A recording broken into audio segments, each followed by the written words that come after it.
time? Regular time. Or they can pick them up anytime they want to. Great. How can I do that? You want to start? Sure. Okay. Tell me when you guys are ready. Because remember, it's about UTR. That's all we care about. I know. Channel 9 really is my favorite, but I just say that. They're our sister stations. So I know that. I do know that. Okay. Are you sure?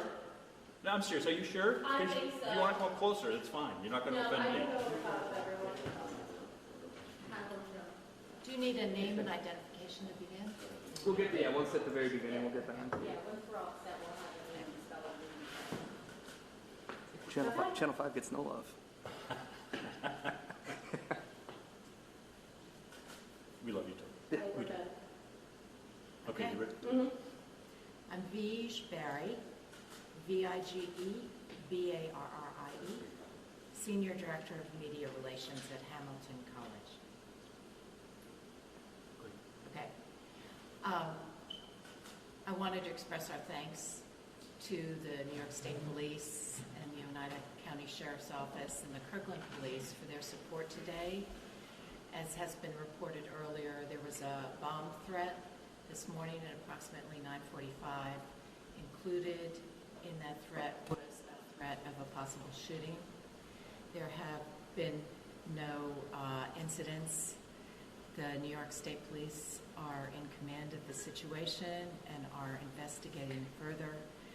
We are especially grateful to the law enforcement groups who are on campus for the exercises we've done with them for many years. We've done drills. So when this actual situation came to play, the pieces have fallen into place very easily, and we're very grateful for their support. And I'll turn it over to Major Coots. Thank you, Vige. Good afternoon, everyone. I just wanted to make sure everyone has an understanding of what's transpiring here on campus, as well as what's going to transpire throughout the day. As Vige stated, at approximately 9:40 early this morning, Hamilton College Campus Safety received a bomb threat from an unknown individual via telephone, stating that there were 2 bombs in a specific building on campus. It's the Kerner Johnson building. What we have done is we've inserted 2 bomb-sniffing dogs into the building, and at this point, they have come across an item that is suspicious. We've suspended any further search of Kerner Johnson while we wait for bomb technicians to come in to examine this item to see exactly what it is. Simultaneous to this endeavor, we've also evacuated 2 dormitories, is that correct? 2 residence halls? Several residence halls throughout the campus that's close to Kerner Johnson, as well as, what's the name of the other building? List. The List building.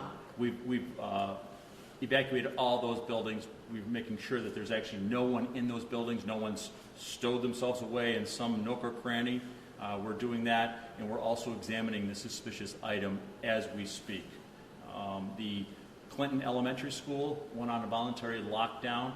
I just want to make sure that everyone understands that the school will be released at its normal time. If parents feel that it's necessary to go to the school to retrieve their children, that is also permissible. At this point, I'll take Vige and I will both take some questions. Suspicious. Is there any other word you're using to describe this, or are we leaving it simply at that? What happens is the dogs that are trained in locating any type of items that have bomb-making material or the materials that make up bombs. I'm not saying that it's a bomb. I'm not saying that at all. All I'm saying is that the dog has alerted to this item, saying that it may contain something that could produce a bomb.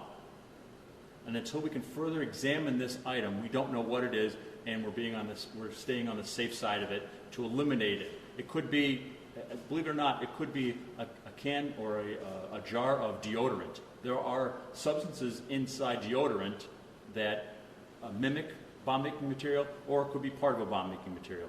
So what I'm saying is that we want to be cautious. We want to make sure that the college remains safe. That's our number one concern right now, is that the faculty, the students, the staff of this campus remain safe. And that's why we're being slow at it, we're being methodical, but we're also being safe. Do you have any timeline for how long it may take to figure out what this suspicious item was or wasn't? I don't want to comment exactly on time, because if I say, oh, it'll only take us 5 minutes and it ends up being 5 hours, you're going to look into that and say, Well, what exactly is it? Yep. So I don't have a specific time. What I'm saying is that we look at all these items, we take a very slow, methodical approach to it, and we have specialized equipment, we have x-ray machines, we have other types of machines and equipment that could disarm it in the event that it is an actual device. When do you expect the bombs to start their investigation? They're in the midst of it right now. With them bringing in people from Albany, is that because of the specialized unit that they needed, or did they just not have the right equipment closer to us? I think what's should be reassuring to the community around here is that we actually have a bomb technician that's stationed very close to Hamilton College. Secondly is that due to safety factors, we want to ensure that we have 2 technicians available at all time. So 2 of them are looking at this item, and so the second one had to come in from the Albany area. Anything developed from the phone call that you guys calling in the threat? I could tell you right now, we don't know where the phone call originated. However, working with Hamilton College Campus Safety as well as the telephone system that works on this campus, we're hoping that we can get a lucky break here, but the call came in as an unknown caller. We had heard earlier that there was a possibility of a shooter. Has that been ruled out now? Part of the threat that came across at 9:30, 9:40 is the person stated that he would also shoot anybody that was on the campus. Again, we have to take this as a real threat. However, at this point in time, we have a great deal of law enforcement presence on the campus. We're trying to determine if this threat is a hoax or if it's an actual threat that we have to be overly concerned with. But nevertheless, we're treating it seriously, and we're going to make sure the college remains safe. Can I say specifically that we've eliminated all the risks? No, I can't, because we don't know who this person is. I believe strongly that we'll be able to identify this person. I don't know if we'll be able to arrest them, but I think that we'll at least be able to identify them and find out exactly why they're doing this. Can you give us an idea of how quickly the campus was locked down, how quickly word went out to students to stay in place? And I'm going to have Vij comment on times about campus lockdown. However, Hamilton College Campus Safety trains with law enforcement every year on specific events, as specific as this event. And one of the things that they do practice, not only with law enforcement, but they practice on their own, is locking down the campus, getting the alert out, whether it's through an audible message, whether it's through Twitter messages, or any type of social media, or things like that. So I'm going to assume, only because I've seen it in action before, it was very quick. When I say very quick, you're talking less than 10 minutes. But I have Vij if she knows the times on that. I don't know the exact times, but it was very quickly done, and we send out text messages, phone messages, we have loudspeaker messages, and one student actually tweeted that the procedures were similar to those that he had practiced, which, of course, we love seeing that kind of comment, but it was very effective and very quick. I can get you those times, but I don't have them now. and then later this afternoon, there was another measure to evacuate some other buildings over near there, right? Yes. Can someone tell us a little bit about what led to that decision? Because we actually found a device that we deemed suspicious, we thought that it was prudent, because they were residence halls that were close to where this item was actually located, we thought it was prudent to evacuate those residence halls, as well as the new building, the one that's kind of semicircular, The Theater and Studio Arts building. the Studio Arts building. We also evacuated that, and then the building that's attached to Kerner Johnson. That one was already evacuated. So we'd rather err on the side of caution than to say, oh, nothing's going to happen here. Because we don't know if it's an actual device or not. Was there any concern on campus prior to this, or does this seem to be an isolated event? Clearly an isolated event. Who did they call? Someone on campus or 911? Are we live right now? We are? I'm not screaming. Okay. Yes. All right. They contacted Campus Safety, and that was a direct phone call to Campus Safety. Did they say anything about the bag, or they just said there was a bomb? They said that there was devices inside Kerner Johnson, is what they said. And just to reiterate, they said there's devices in Kerner Johnson, and anyone approaching would be shot? No, they did not say, he was not that specific. What he said is that he also will shoot people on campus, is what he said. And I say he, I don't know if it's a he or a she, so I'm just using it as a generic term. So will shoot people, That's all. correct. As far as the actual lockdown is concerned, you have to wait until the bomb squad figures out their end of it before the lockdown would wrap up? Is that? That's correct, yes. We want to make sure that the building, or excuse me, not only the building, but the campus is safe. And because the residence hall's involved, if we let the lockdown go, they're going to return to the residence hall, and if those are still closed, they really have no place to go. Are you asking people to avoid the Hamilton College area for the time being? For the time being, until we can render the place to a position where we're comfortable saying, yes, let's go back to normal, and everything is okay. You said there was police presence around the campus, but are you guys checking, stopping cars or checking anybody, or is it still? Not at this point. What we want to do is we want to make sure that the buildings are secure first.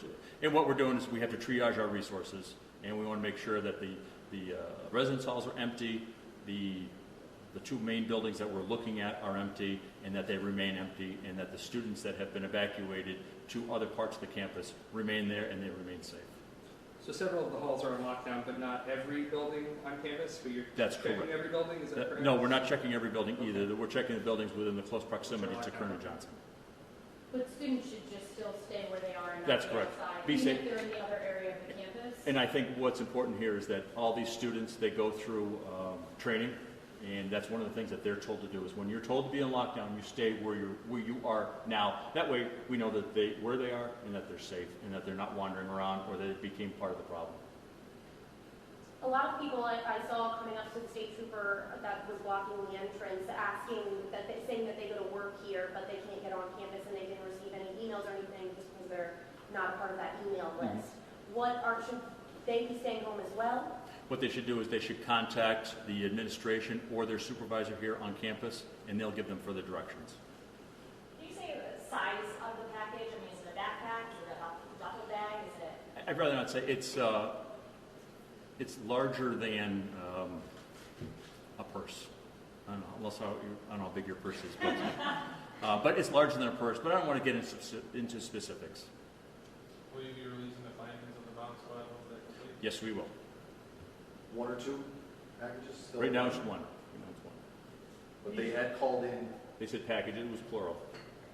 Do you have an idea of how many students were displaced from the south side and residence halls? I don't, because it's so dependent on their class schedules and their activities. The campus itself, 1,800. 1852. To be exact.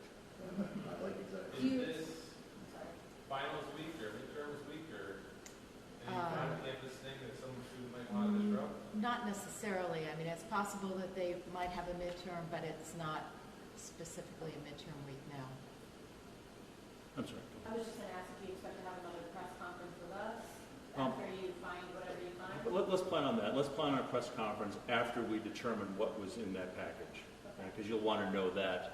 Right. And then after that, unless we find something specific, we'll do press releases after that. Okay? And what time is And it? I was going to say 3 o'clock now. So Yeah. what we'll do, Beej will send out something electronically to let you know when the next press conference is. How's that sound? yeah, and I wanted to say that, we're updating our website regularly and our Twitter account. Those are the two best ways of getting the updates, and of course, we're sending it out to our media list as well. But we should expect to be meeting back here at some point. Definitely. This afternoon. Let's plan on that. We'll definitely plan on something this afternoon or this evening. Just an FYI, I don't know if you guys were having trouble getting on your website, so Twitter is probably the better way to Yes, get it. absolutely. Everyone's flooding that website. We reverted to our emergency site, so there's just one page. Our regular site we put up a very simple site so that it'd be more accessible. Okay, great. Thank you, guys. We'll talk later. Thank you.